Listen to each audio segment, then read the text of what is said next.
The first warning came at 3:27 UTC, a barely perceptible anomaly detected by the combined global early warning network. Dr. Zara Lin leaned closer to the holographic display, her dark eyes narrowing as she studied the impossible data streaming across multiple screens. Something was emerging from the depths of space, something that defied every known pattern of stellar movement. At the Orbital Defense Command Center, located deep beneath the Colorado Rocky Mountains, the atmosphere grew thick with tension. Sensors originally designed to track asteroids and space debris now tracked an object that was anything but natural. Its approach was calculated, deliberate, a mechanical precision that spoke of intelligent design. "Confirm visual," Zara commanded, her voice cutting through the low hum of computer systems and anxious whispers. The main screen flickered, resolving into a crystalline image that stopped every conversation in the room. A massive vessel hung against the starry backdrop, its design utterly alien. Geometric shapes that seemed to shift and change defied human understanding of spacecraft engineering. Metallic surfaces absorbed and reflected light in impossible ways, creating an optical illusion that made the ship seem to both exist and not exist simultaneously. Lieutenant Marcus Rodriguez, the lead communications specialist, worked frantically at his station. "No response to standard communication protocols," he reported, his fingers dancing across holographic interfaces. "We're detecting multiple energy signatures unlike anything in our database." Zara knew what this meant. First contact scenarios had been theorized, wargamed, and discussed in academic circles for decades.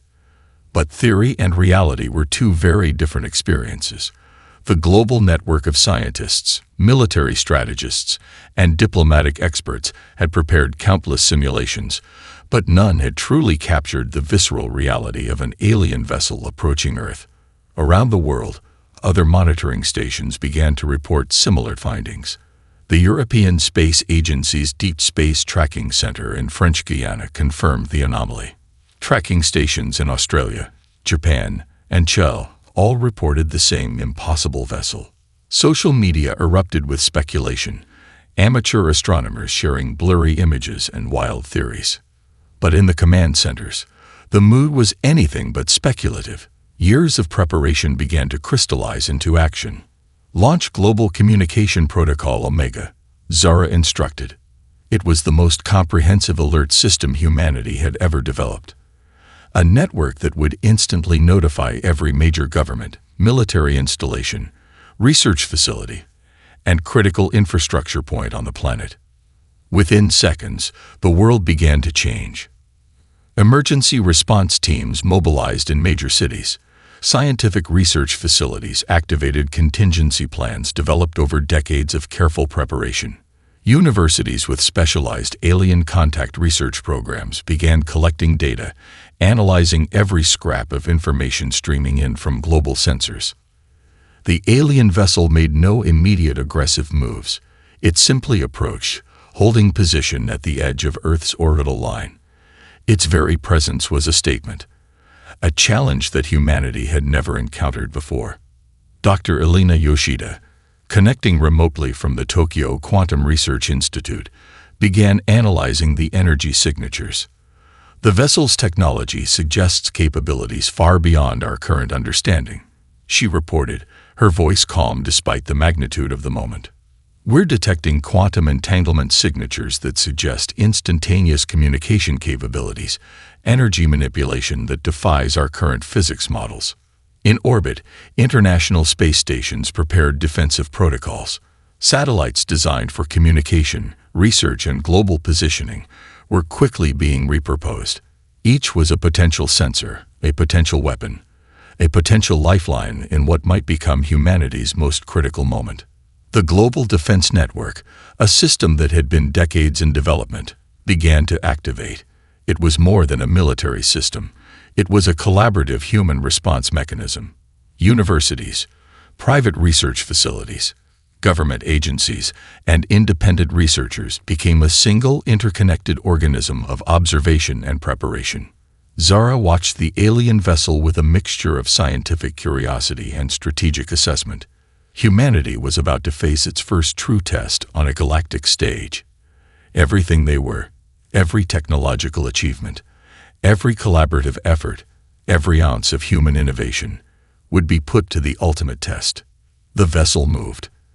Energy began to concentrate along its geometric surfaces. First contact was no longer a theoretical concept. It was happening now. The first energy pulse struck with surgical precision. A critical communication satellite near the L5 Lagrange point exploded in a brilliant burst of electromagnetic interference.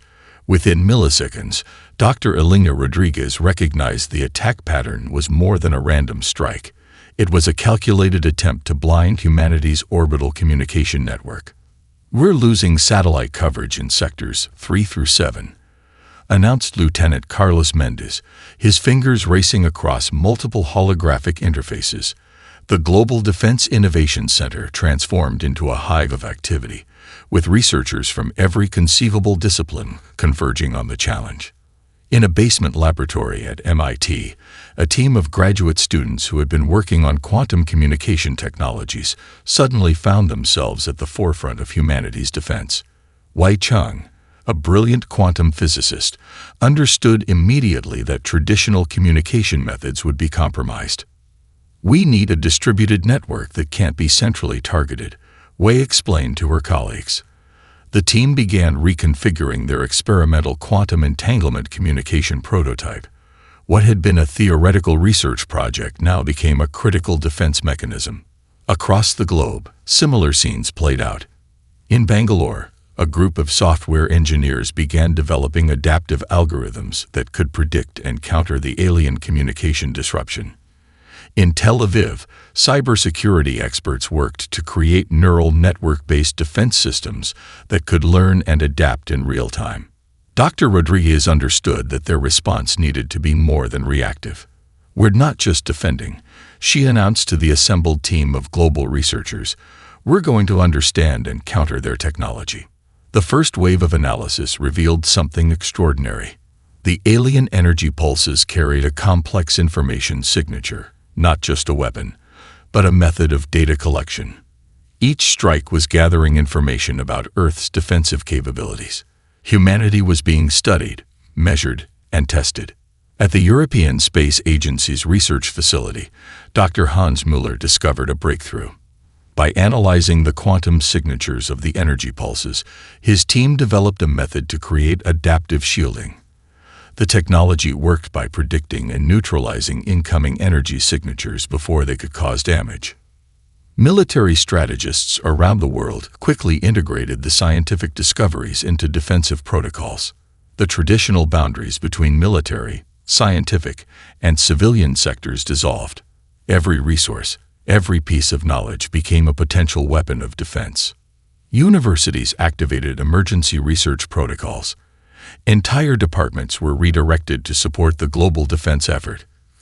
Computer science students developed machine learning algorithms that could predict alien attack patterns. Materials science researchers worked on creating adaptive armor technologies. Physicists explored quantum-level defensive mechanisms. In Tokyo, a team led by Dr. Yoshida Hiroko connected their experimental quantum computing network to the global defense grid. The network could process information at speeds that would have been impossible just months earlier. Each alien attack became an opportunity to learn, to adapt, to understand. The satellite network, once a system of global communication, transformed into a distributed defensive web. Small research satellites, originally designed for Earth observation and scientific research, were quickly repurposed.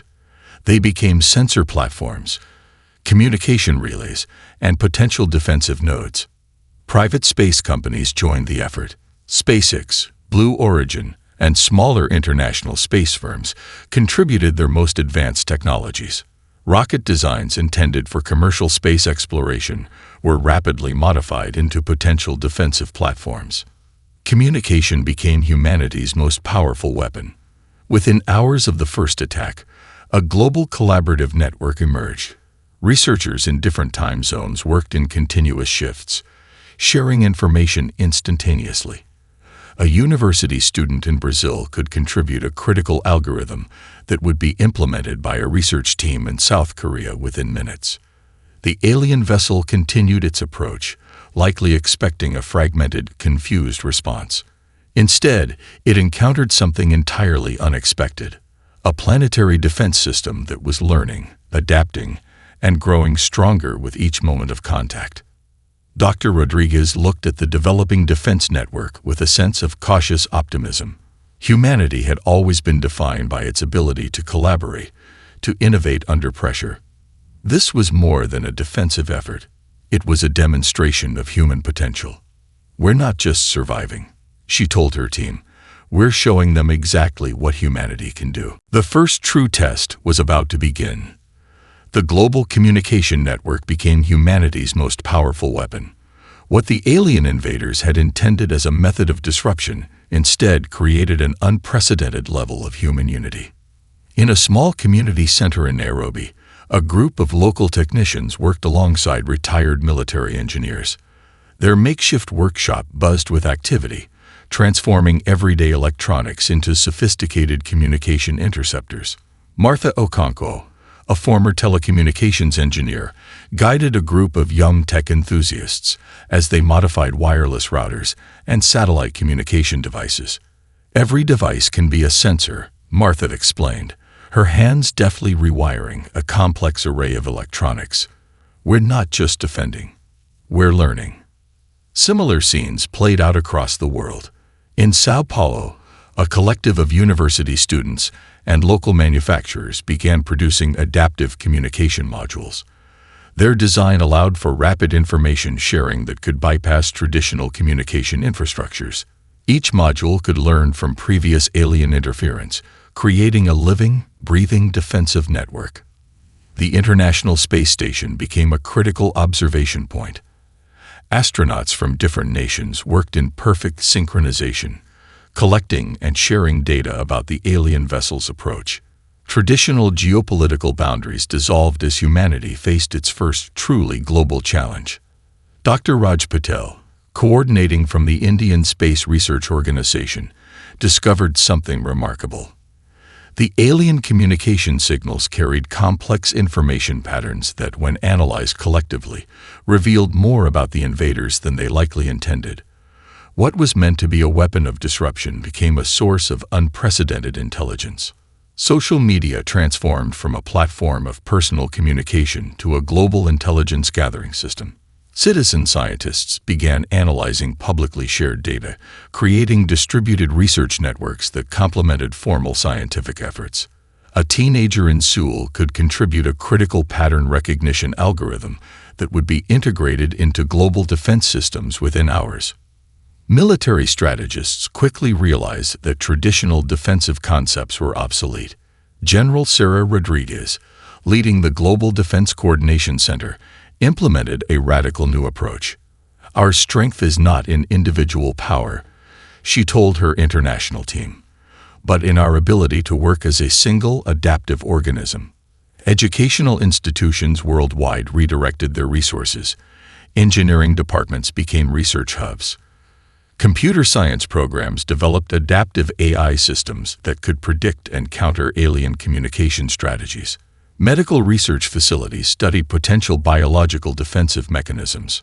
In the Arctic Research Station, a team of climatologists and quantum physicists made an unexpected discovery. The alien communication signatures carried unique energy patterns that could be disrupted by carefully modulated electromagnetic fields. What seemed like a purely technological challenge now incorporated insights from environmental and atmospheric sciences. The global manufacturing sector underwent a rapid transformation. Automotive plants retooled to produce advanced communication equipment. Consumer electronics companies developed new types of adaptive communication devices. 3D printing facilities became centers of rapid prototyping for defensive technologies. Satellite networks once used for commercial and scientific purposes now formed a planetary defensive web. Each satellite became a potential sensor, communication node, and defensive platform. The alien invaders found themselves facing not a single defensive system, but a planet-wide, continuously adapting network. Linguistic experts joined the technological teams, analyzing the communication patterns for potential insights. Dr. Elena Yoshida's team at the Tokyo Quantum Research Institute developed advanced translation algorithms that could potentially decode the alien communication signatures. The United Nations Emergency Session became a hub of global coordination. Representatives from every nation worked together with an intensity that few had ever witnessed. Economic differences, political rivalries, historical conflicts, all seemed insignificant in the face of the global challenge. "We are one species," Secretary General Maria Rodriguez announced in a global broadcast, "and we will face this challenge together." Young hackers collaborated with government cybersecurity experts. Retired military personnel shared knowledge with university research teams. Every person, regardless of background, found a way to contribute to the global defense effort. The alien vessel continued its approach, likely expecting a fragmented, confused response. Instead, it encountered something entirely unexpected: a planetary defense system that was learning, adapting, and growing stronger with each moment of contact. Humanity was transforming before the invaders' eyes. What they saw as a potential conquest was becoming something far more dangerous: a unified, innovative, and utterly unpredictable species ready to defend its home. The first true test of humanity's potential was about to begin. The first alien ground units materialized in the outskirts of Mexico City, their biomechanical forms shimmering with advanced camouflage technologies. What they expected to be a simple occupation quickly became a nightmare of unexpected resistance. Rosa Mendez, a high school science teacher, watched from her classroom window as the first alien units touched down. Within moments, she activated a network that had been quietly preparing for months. Community emergency protocols, originally designed for natural disasters, now transformed into a sophisticated resistance strategy. Local street vendors became intelligence gatherers. Delivery drivers repurposed their routes into communication networks. Children playing in neighborhoods became the eyes and ears of a living, breathing resistance movement. The aliens discovered something they had never encountered before: a population where every citizen was a potential threat. In the underground metro system, a group of urban engineers and former military personnel had been preparing. Led by Commander Marcus Chen, they had transformed the city's infrastructure into a complex defensive labyrinth. Utility tunnels became communication routes. Maintenance access points became potential ambush locations.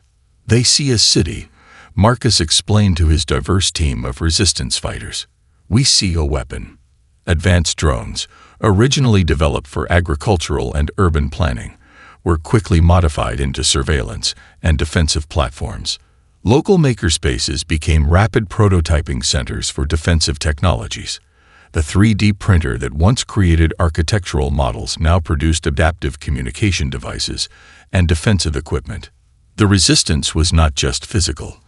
Cultural resistance became a powerful weapon. Street artists created murals that contained hidden communication codes. Musicians developed rhythmic patterns that could transmit information across entire neighborhoods. The city itself became a living, breathing defensive organism. In the suburbs of Mumbai, a similar pattern emerged. Residential communities transformed their local networks into sophisticated intelligence gathering systems. Elderly residents who had been marginalized now became critical communication nodes. Children's game networks became sophisticated information sharing platforms. Dr. Priya Sharma, a local community health worker, coordinated a network of medical professionals and community volunteers. They developed rapid response medical protocols that could treat both human and potential alien-induced injuries. Mobile clinics became mobile command centers. The aliens' advanced scanning technologies found themselves consistently defeated by human creativity. What should have been simple occupation targets became complex, adaptive environments. Each block, each neighborhood developed its own unique resistance strategy. In rural areas, agricultural communities showed unexpected resilience.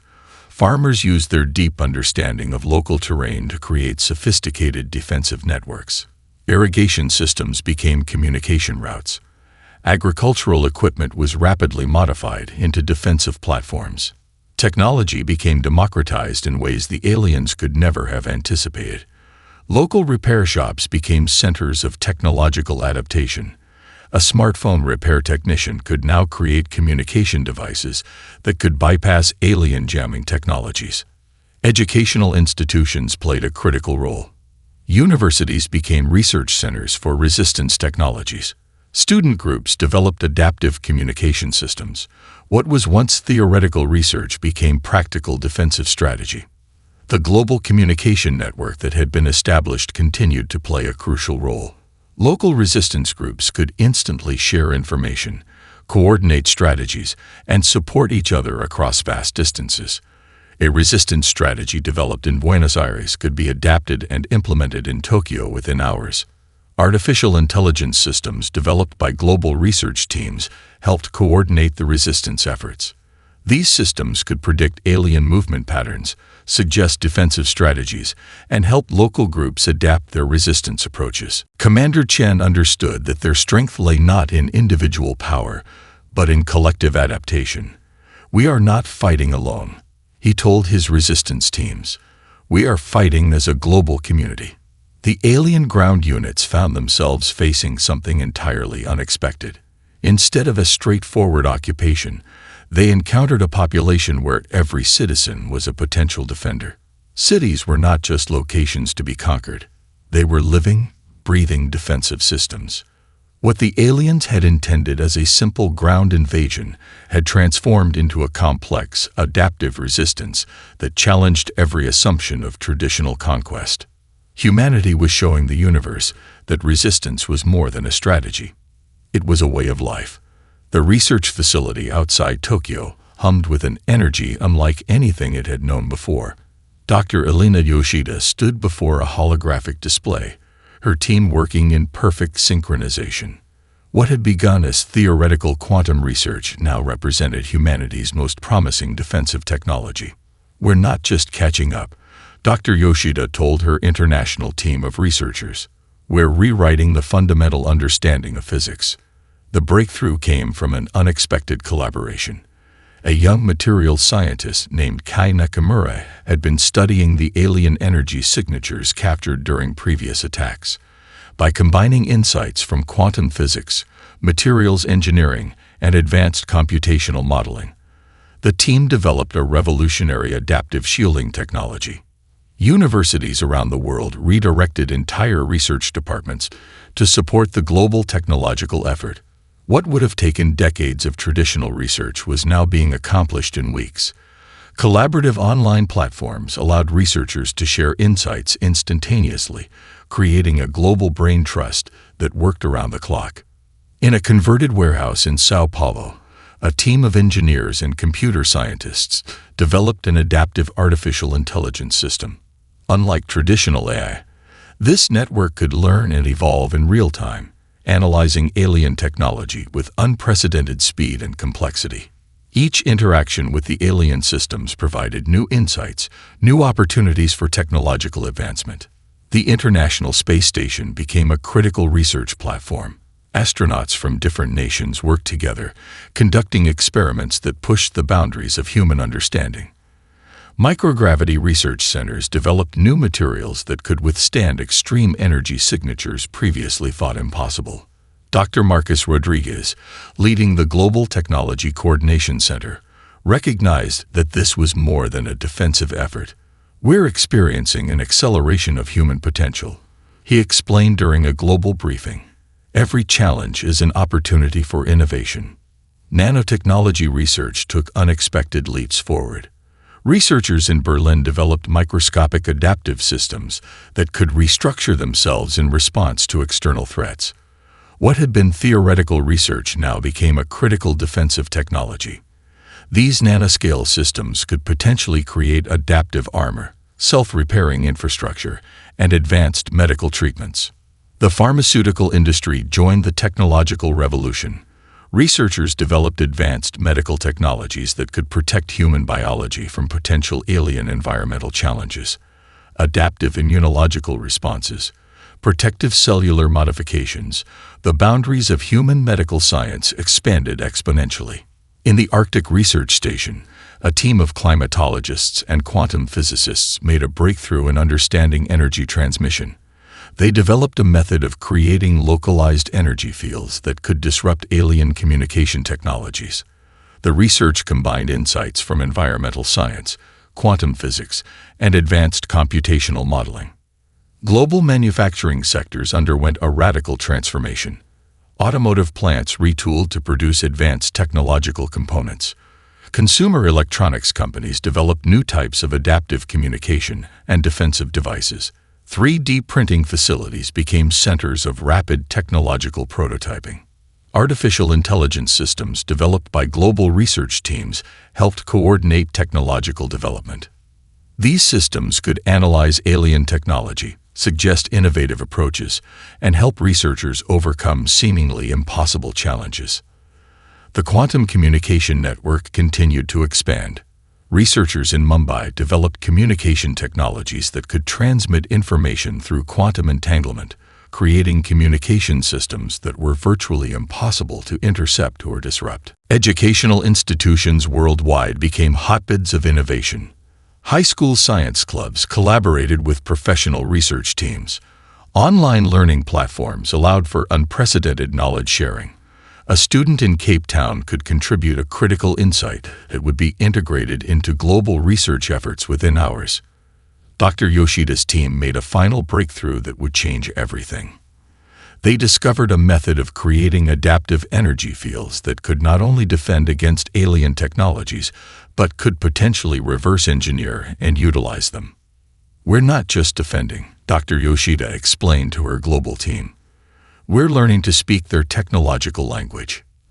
The alien vessel continued its approach, likely expecting to encounter a technologically inferior species. Instead, it found a civilization that was advancing at an exponential rate. Every moment of contact provided humanity with new insights, new opportunities for technological growth. Humanity was transforming before the invaders' eyes. What they saw as a potential conquest was becoming something far more dangerous, a species capable of turning technological challenges into unprecedented opportunities for advancement. The technological revolution had begun.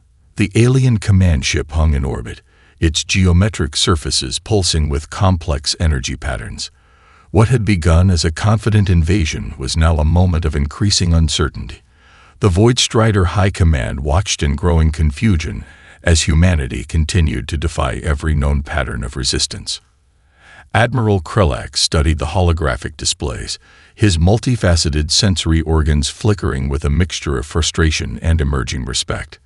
The human species had become something entirely unexpected, a technological and adaptive force that challenged everything in the Void Strider's historical records of planetary conquests.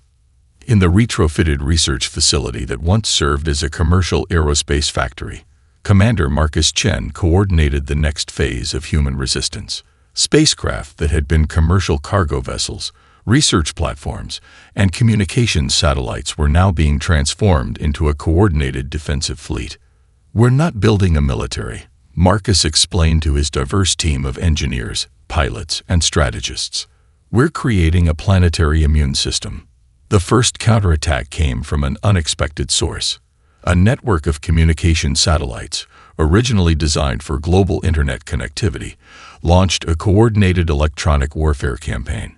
Each satellite became a node in a complex defensive grid, using quantum communication technologies to predict and counter alien electronic systems. Dr. Elena Rodriguez's team had developed a breakthrough in adaptive network technologies. The human communication systems could now learn and modify themselves faster than the alien interference could adapt. What should have been a simple disruption became a complex game of technological cat and mouse. Spacecraft assembly lines that had once produced commercial and research vessels now worked around the clock. Private space companies collaborated with military research teams, creating a hybrid approach to space defense. A rocket designed for satellite deployment could be modified into a defensive platform within hours. The global manufacturing sector had transformed. Automotive plants produced advanced electronic components. consumer electronics facilities became centers of defensive technology production. Every industrial sector became part of the global defensive effort. In orbit, the first human counterattack began. Retrofitted spacecraft, combining civilian research technologies with military defensive systems, launched a coordinated strike. These were not traditional weapons of destruction, but sophisticated electronic warfare platforms designed to disrupt and understand alien technologies. The Void Strider Command experienced something unprecedented. Their advanced scanning systems found themselves consistently outmaneuvered. Defensive strategies that had worked for centuries suddenly became ineffective against this rapidly adapting species. Young pilots who had grown up with advanced simulation technologies brought unexpected skills to space combat. Video game strategies, combined with advanced research technologies, created unpredictable defensive approaches. The aliens discovered that human creativity was their most dangerous weapon. Global communication networks became a critical part of the defensive strategy. A resistance strategy developed in one part of the world could be adapted and implemented globally within minutes. The human defensive network was more than a military system. It was a living, breathing, adaptive organism. Artificial intelligence systems developed by global research teams helped coordinate the counterattack. Dr. Priya Sharma led a global health initiative that became an unexpected diplomatic platform. Medical technologies developed during the resistance could help species that had suffered under long-term oppression. Adaptive medical research became a way of sharing hope across different biological systems. The global communication network that had been critical to human defense now became a platform for interstellar dialogue. A researcher in Mumbai could now share insights with scientific teams on distant worlds. The barriers of language and biology began to dissolve in the face of collaborative potential. Artificial intelligence systems developed during the resistance became a critical tool for diplomatic communication. These adaptive systems could help bridge communication gaps between species with radically different biological and technological foundations. Ambassador Kielna presented a formal proposal to the Galactic Diplomatic Council. Humanity has demonstrated a capacity for adaptation that challenges our fundamental understanding of technological development, she announced. The chamber, filled with representatives from various star systems, listened in complete silence. The Void Strider Collective found themselves facing something unprecedented. Their invasion had not just failed, it had transformed the galactic political landscape. Species that had been conquered for generations now saw a path to potential resistance. Dr. Rodriguez understood the deeper significance of their resistance. We didn't just defend our planet, she told a global audience. We showed the universe the potential of collaborative intelligence. The human resistance had become more than a defensive effort. It was a declaration of potential, a demonstration of what could be achieved when a species worked together with creativity, adaptability, and unwavering determination. The galaxy would never be the same. The first human interstellar vessel launched from the renovated Kennedy Space Center carried more than just a crew. It represented the collective hope of an entire planet that had been transformed by resistance. Commander Sarah Rodriguez stood on the bridge, surrounded by a team that represented the global collaboration that had saved humanity. Dr. Elena Yoshida monitored the quantum communication systems, her fingers dancing across adaptive holographic interfaces.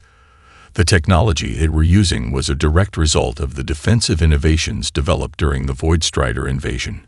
Every system on the ship told a story of human adaptation and resilience. The vessel was more than a spacecraft.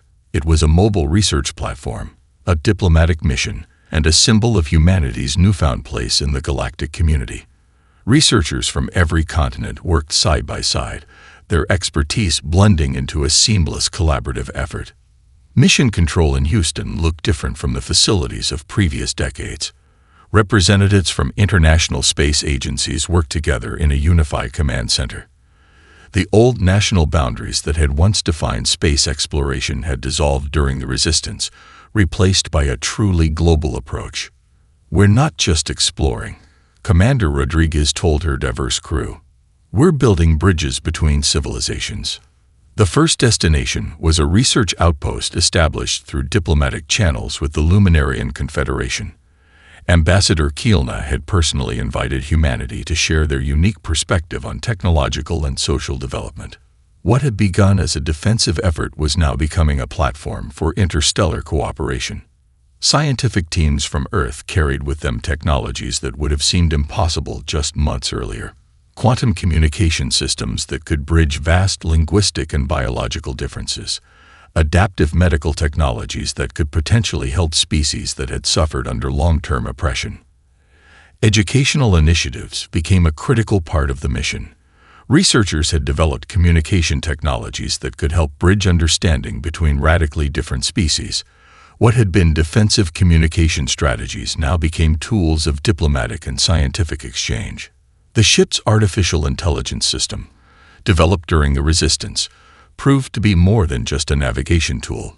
It could analyze complex cultural and biological data, helping the human crew understand the nuanced communication of other species. Dr. Marcus Chen led a team of xenobiologists and communication specialists. Their mission was not just to explore, but to understand. Each interaction was an opportunity to learn, to grow, to expand human understanding of the universe. The technologies developed during the Resistance continued to prove their value.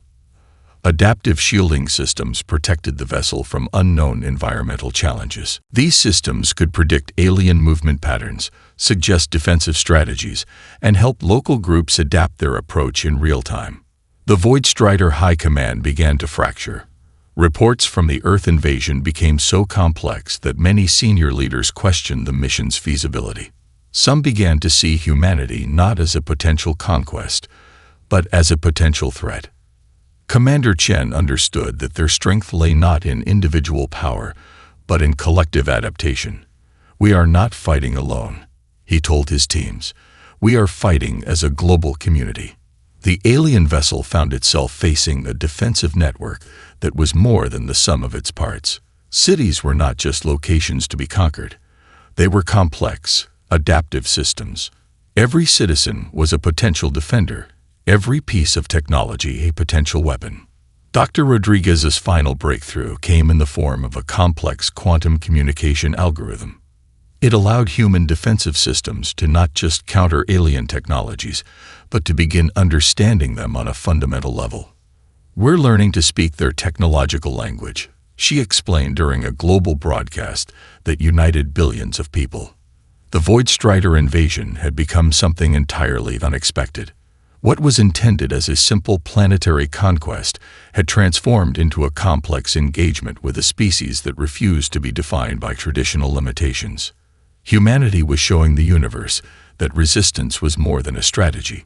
It was a way of life. The news of humanity's resistance spread across distant star systems faster than light itself. Communication networks that had long been controlled by the Void Strider Collective began to buzz with unprecedented stories. A previously unknown species from a small blue planet had not just resisted invasion. They had transformed the very concept of planetary defense. On the distant world of Zora Prime, representatives from dozens of subjugated civilizations gathered in secret. For generations, these species had lived under the oppressive control of the Void Strider Collective. Now, they watched recordings of human resistance with a mixture of hope and disbelief. Ambassador Kielna of the Luminarian Confederation studied the holographic displays, her translucent membranes shifting with complex emotional patterns. They did not just defend, she remarked to her diplomatic team. They reimagined the very concept of resistance. The diplomatic channels of the galactic community underwent a radical transformation. What had been a hierarchical system dominated by the Void Strider Collective now became a network of curious observers. Species that had been conquered for generations began to study humanity's approach to survival. Dr. Elena Rodriguez found herself at the center of an unexpected diplomatic revolution. The global research network she had helped develop now became a platform for interstellar communication. Scientists from previously subjugated worlds began reaching out, eager to understand the technological and social strategies that had allowed humans to resist. Research stations across multiple star systems began analyzing the human resistance strategies, the adaptability, the collaborative approach, the ability to turn technological challenges into opportunities. These became subjects of intense study. The Void Strider Collective's reputation for invincibility began to crumble. Worlds that had been silent under occupation now began to whisper of resistance. The human example became a beacon of hope for civilizations that had long since abandoned the idea of freedom. In the orbital diplomatic zones, representatives from various star systems began to request direct communication with Earth. What had been a simple planetary invasion had become a galactic event that challenged fundamental understanding of technological and social development. Commander Marcus Chen found himself leading a new type of diplomatic effort. The defensive strategies that had protected Earth now became a template for potential galactic cooperation. Military research became a form of diplomatic communication, sharing insights that could help other subjugated species. The technological breakthroughs developed during the Resistance became a form of soft diplomacy. Quantum communication technologies, adaptive defensive systems, collaborative research networks. These became gifts to civilizations seeking to understand their own potential for resistance. Educational institutions across different star systems began studying human resistance strategies. What had been a defensive effort became a case study in technological and social adaptation. Universities developed entire academic disciplines focused on understanding the human approach to challenges. Quantum communication networks allowed for instantaneous communication across vast distances. Medical technologies could adapt to unknown biological environments. Global manufacturing sectors that had been crucial during the Resistance now turned their attention to interstellar exploration. Private space companies worked alongside government research initiatives. The line between commercial and scientific exploration had become beautifully blurred. Artificial intelligence systems continued to play a critical role. These adaptive networks could help bridge communication gaps, analyze complex scientific data, and provide insights that would have been impossible with traditional research methods. The crew represented a new kind of human potential. Young researchers who had grown up during the Resistance brought innovative approaches to space exploration. Their experience had taught them that every challenge was an opportunity for growth. Commander Rodriguez reflected on the journey that had brought humanity to this moment. The Void Strider invasion had been more than a conflict. It had been a transformative experience that had reshaped human potential. "We didn't just survive," she told her crew during a mission briefing. "We discovered who we could become." The first contact with the Luminarian Research Outpost became a moment of profound significance. What could have been a tense diplomatic encounter became a celebration of collaborative potential. The human crew shared not just technological insights, but the story of their resistance. Dr. Yoshida's quantum communication systems allowed for unprecedented levels of understanding. Languages that had seemed incomprehensible became bridges of communication. Biological differences became opportunities for mutual learning. The galaxy watched with a mixture of curiosity and hope. A species that had been seen as a potential conquest had transformed into a beacon of adaptive potential. Humanity had shown that resistance was more than a defensive strategy. It was a way of reimagining possibilities. As the vessel continued its journey, it carried with it the hopes of an entire planet. A planet that had faced destruction and emerged stronger, more unified, more potential-filled than ever before. The true exploration was just beginning.